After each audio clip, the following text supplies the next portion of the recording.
Hello and welcome to Good House. What I do at Good House 1968, I read from the Bible and interpret the Bible. I read from the Tanakh, which is the original Hebrew Bible that the King James Version was interpreted from. If you'd like to have a Bible study, you can call me at 312-925-9887. I have some commercial announcements and then I'll begin the lesson.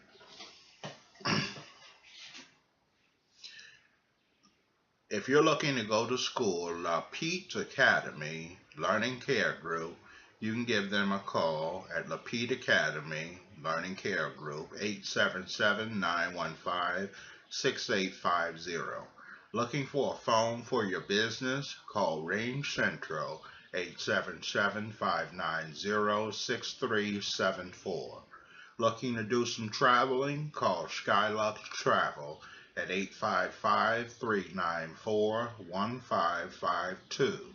Looking to get your credit repaired? Call Credit Repair at 888-855-3560. Looking to go to a college or university? Call the National Education Center at 866-947-9784. Been injured in an automobile accident or a work injury accident? Call Step Harker Law Firm at 888-439-3370. If you're a senior citizen and facing foreclosure, call Qualified Reverse Leads if you're thinking about a reverse mortgage. 877-288-3715. Looking for some type of phone communication for the business or communication systems? Call Jive Communications at 855-450-5337. Looking for software for your business? Small Business Solution Software? Call SOG Software 855-980-3003.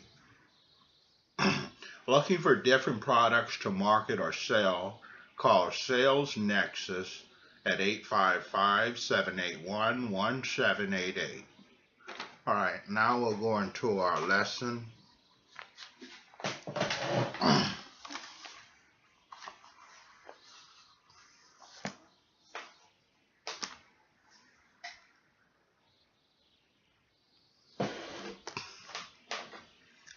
We're in the book of Genesis or Bereshit, chapter 10. It goes to say, here's the genealogy of the sons of Noah. Shem, Ham, Japheth's sons were born to them after the flood. The sons of Japheth were Gomer, Magog, Magdi, Yavan, Tuval, Meshech, and Taras. The sons of Gomer were Ashkenaz,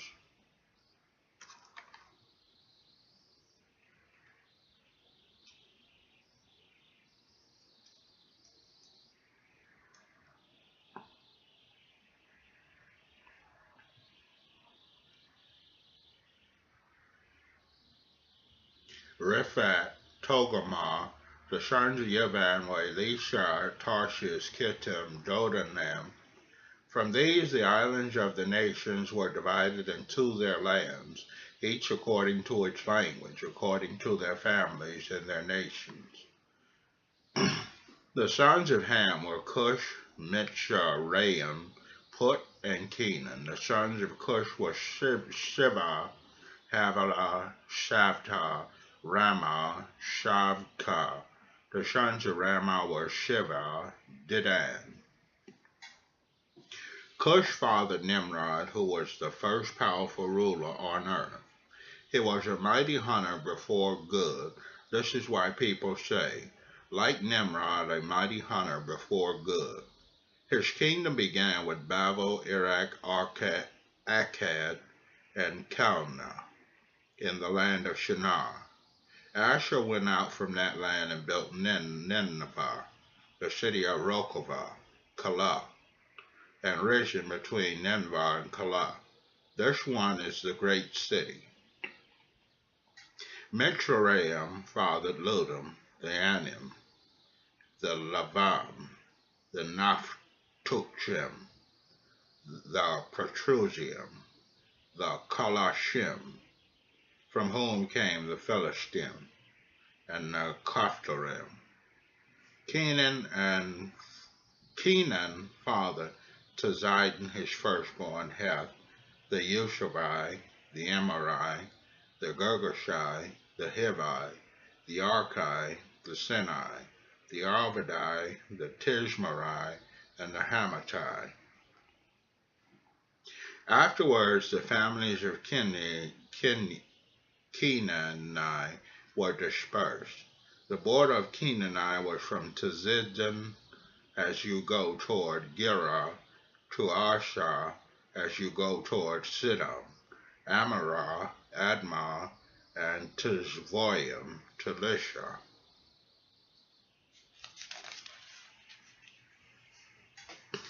These were the descendants of Ham according to their families and languages.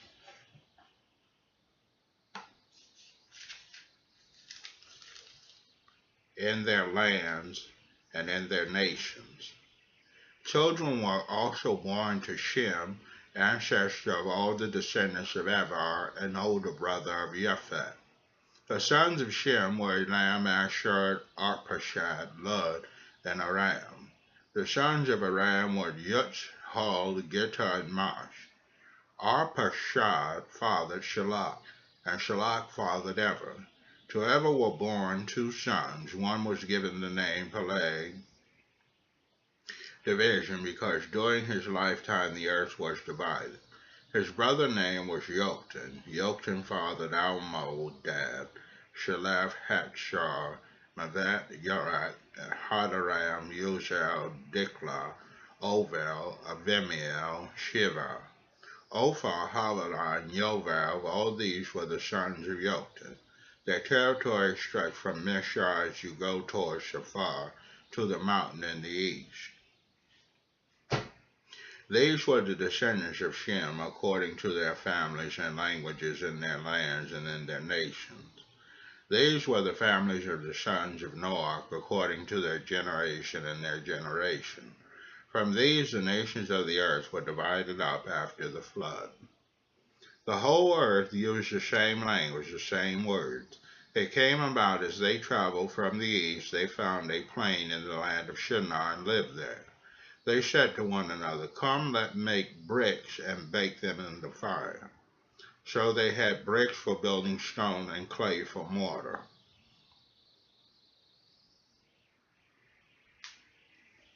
Then they said, "Come, let's build ourselves a city with a tower that has its top reaching up into heaven, so that we can make a name for ourselves and not be scattered all over the earth."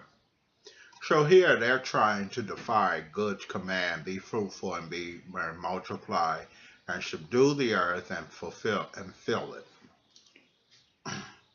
They're trying to stop that. God came down to see the city and the tower the people were building.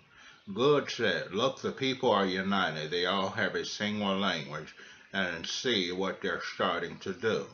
At this rate, nothing they set out to accomplish will be impossible for them. Come, let's go down and confuse their language, so that they won't understand each other's speech."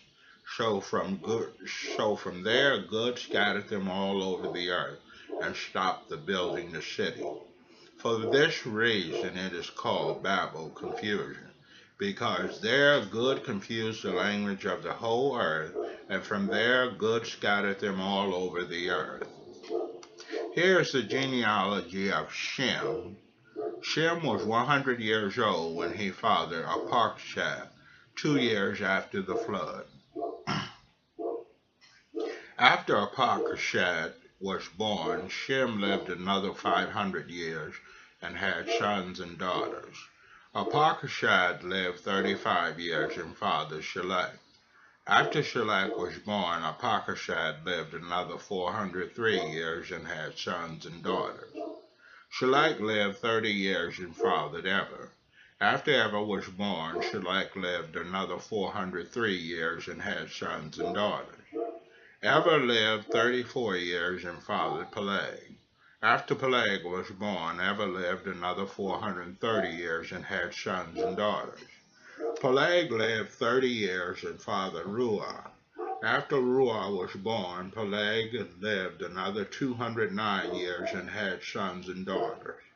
Ruah lived 32 years and fathered Sherug. After Sherug was born, Ruah lived another 207 years, had sons and daughters. Sherug lived 30 years and fathered Nachor. After Nachor was born, Sherug lived another 200 years and had sons and daughters. If you need a Bible, just give me a call at the number I left earlier. I'll give it to you again. It's 312-925-9887, or email me at poorcreditfinance@hotmail.com.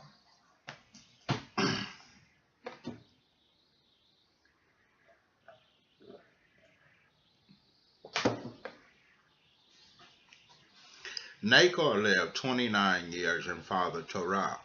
After Terah was born, Nachor lived another 119 years and had sons and daughters. Terah lived 70 years and fathered Avram, Nachor, and Haran. Here is the genealogy of Terah. Terah fathered Avram, Nachor, and Haran fathered Lot. Haran died before his father Terah in the land where he was born, in Ur of Kasdim, Maftar. Then Avram and Nachor took wives for themselves. The name of Abram's wife was Sarai. The name of Nachor's wife was Milcah, the daughter of Haran. He was the father of Milcah and of Yishkah. Sarai was barren. She had no child. Terah took his son Abram, his son Haran's son Lot, and Sarai his daughter-in-law, his son Abram's wife, and they left Ur of Kasdim to go to the land of Canaan. But when they came to Haran, they stayed there. Terah lived 205 years, and he died in Haran. Now God said to Abram, "Get yourself out of your country, away from your kinsmen, and away from your father's house, and go to the land that I will show you. I will make you a great nation. I will bless you. I will make your name great, and you are to be a blessing. I will bless those who bless you, but I will curse anyone who curses you, and by all the families of the earth will be blessed. And by you all the families of the earth will be blessed." So Abraham went as God had said to him, and Lot with him. Abram was 75 years old when he left Haran. Abram took his wife Sarai, his brother's son Lot, and all their possessions which they had accumulated, as well as the people they had acquired in Haran. Then they set out for the land of Canaan, and entered the land of Canaan.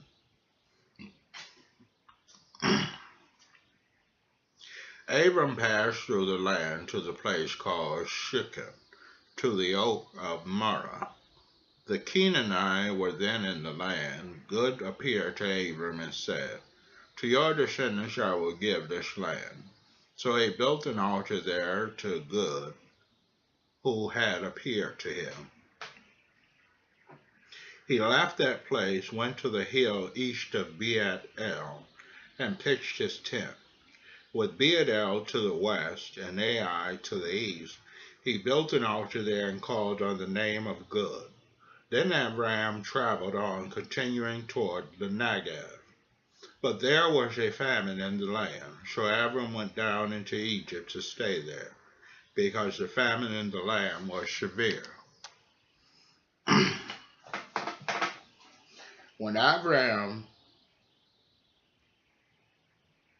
When he came close to Egypt and was about to enter, he said to Sarai his wife, "Here now I know that you are a good-looking woman, so that when the Egyptians see you, they will say, 'This is his wife,' and kill me, but keep you alive.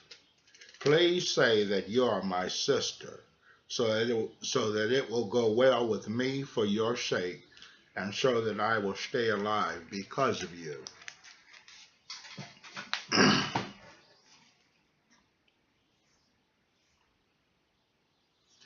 When Abraham entered Egypt, the Egyptians did not notice that the woman was very beautiful. When Abraham entered Egypt, the Egyptians did notice that the woman was very beautiful.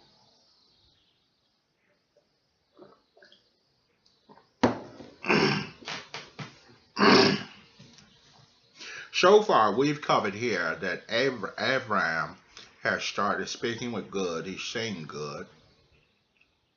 So he's encountered an angel of good. And Avram has built an altar to good to express his gratitude to good. And this is Avram calling upon good and being with good. It says, Pharaoh princes saw her and commended her to Pharaoh. So the woman was taken into Pharaoh's house. He treated Avram well for her sake, giving him sheep, cattle, male and female donkeys, male and female slaves, and camels. But good inflicted great plagues on Pharaoh and his household because of Sarai, Avram's wife. Pharaoh called Avram and said, What is this you have done to me? Why didn't you tell me she was your wife? Why did you say she is my sister, so that I took her to be my own wife? Now therefore here's your wife, take her and go away. So Pharaoh gave orders concerning him to his men, and they sent him on his way with his wife and everything he had. So this is good defending Abraham, and he let Pharaoh know that Sarai was not to be taken because she was Abraham's wife, or Avram's wife. Abram went out from Egypt, he, his wife, and everything he had, and Lot with him into the Negev. Abram became wealthy with much cattle, silver, and gold. As he went on his travels from the Negev, he came to Beit-El, to the place where his tent had been at the beginning, between Beit-El and Ai, where he had first built the altar, and there Abram called on the name of good.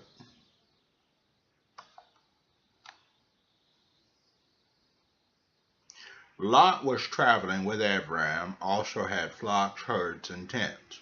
But the land could not support their living together because their possessions was too great for them to remain together. Moreover, quarreling arose between Abram and Lot's herdsmen. The Canaanite and the Perizzite were then living in the land. Abram said to Lot, Please let's not have quarreling between me and you, or between my herdsmen and yours, since we are kinsmen. Isn't the whole land there in front of you?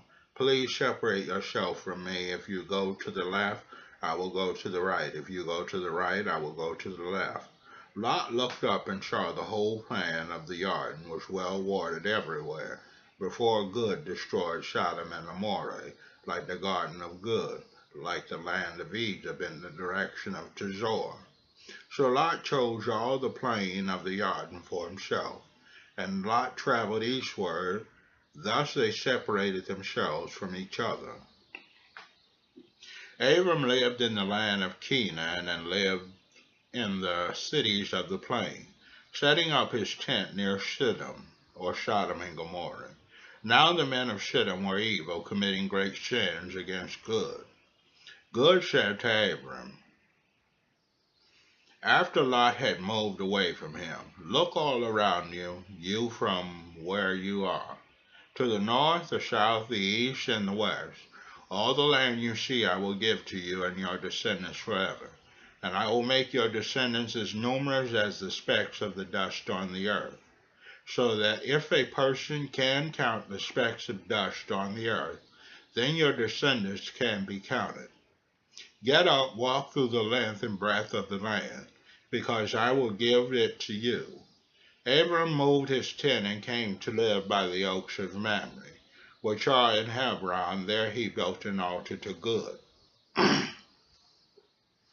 When Amara fell, was king of Shinar, Arioch king of Elisha, Kedalar, Omar king of Elam, Tidal king of Goyim, they made war together against Bera king of Shittim, and against Bishah king of Amorah, Shinar king of Adamah, Shem, Eber king of Tezovoyim, and the king of Bela, which is the same as Tezor. All the later kings joined forces in the Shittim battle, where the Dead Sea is. They had served Chedorlaomer 12 years, but in the 13th year they rebelled. In the 14th year of Chedorlaomer, the kings with him came and defeated Raphaim and the Ashtorite Karnaim, the Zozim and Ham, the Emim and Shavar, Karyatayim, and the Horai at Seir, their mountain, all the way to El Paran by the desert. Next they turned back, came to En Mishpat, which is the same as Kadesh, and defeated all the country of Amalekai, and also the Amorite who lived in Hakzatjan Tamar. Then the kings of Shittim, Amorah, Admah, Tezvoim, and Bela, that is Tezor, came out and arrayed themselves for battle in Shittim Valley, against Chedorlaomer king of Elam, Tidal king of Goyim, Araphel king of Admah, Arioch king of Elisha, 4 kings against the 5. Now the Shittim Valley was full of clay pits, and when the kings of Shittim and Amorah fled, some fell into them, while the rest fled to the hills.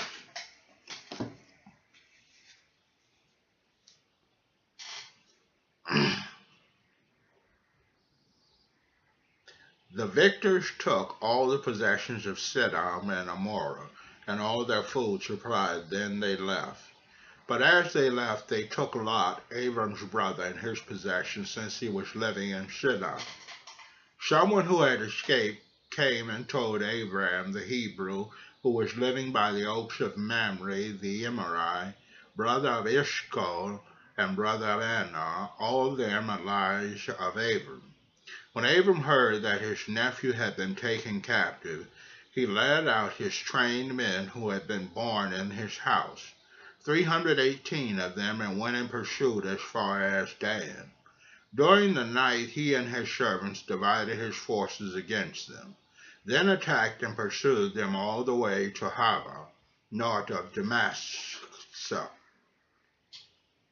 He recovered all the goods and brought back his nephew Lot with his goods, together with the woman and the other people. After his return from slaughtering Chedorlaomer and the kings with him, the kings of Shittim went out to meet him in Shava Valley, also known as King's Valley. So this is good with Abraham or Avram. And Abraham went out to fight against the kings. Remember, there were 5 against 4, and Abraham went out to fight against the kings that had done the conquering. And he killed them, and we'll read about the rest of the story. It says, Malchizedek, king of Shalom, brought out bread and wine. He was Kohan of El Elyon, God Most High, it means. So he blessed him with these words, Blessed be Abraham by El Elyon, maker of heaven and of earth, and blessed be El Elyon, who handed your enemies over to you. Abram gave him 1/10 of everything. The king of Shittim said to Abram, Give me the people and keep the goods for yourself. But Abram answered the king of Shittim, I have raised my hand in an oath to good El Elyon, maker of heaven and earth, that I will not take so much as a thread or a sandal thong of anything that is yours, so that you won't be able to say, I made Abram rich. So for this reason, Abraham Avram or Abraham would not take the spoils from his victories because of the oath he made to good. I will take only what my troops have eaten and the share of spoil belonging to the men who came with me. Anna, Eshcol, and Memri, let them have their share. So that is my reading for today. I'm going to say a prayer for you and then I'll be leaving. Good, I petition you that you strengthen the brothers and sisters up who listen to me and give them the strength to attend on a daily basis to listen to the word. I pray that the good news of the kingdom my ministries brings forth those who come into the harvesters, to harvest the good news of the kingdom for those who do not know it. I pray that the truth and righteousness enters their heart and good. And I pray that you watch over and guide them even through their strifes, tribulations, and battles, and protect them against Satan and his demons. I pray this in the name of your Son, Yeshua. Amen.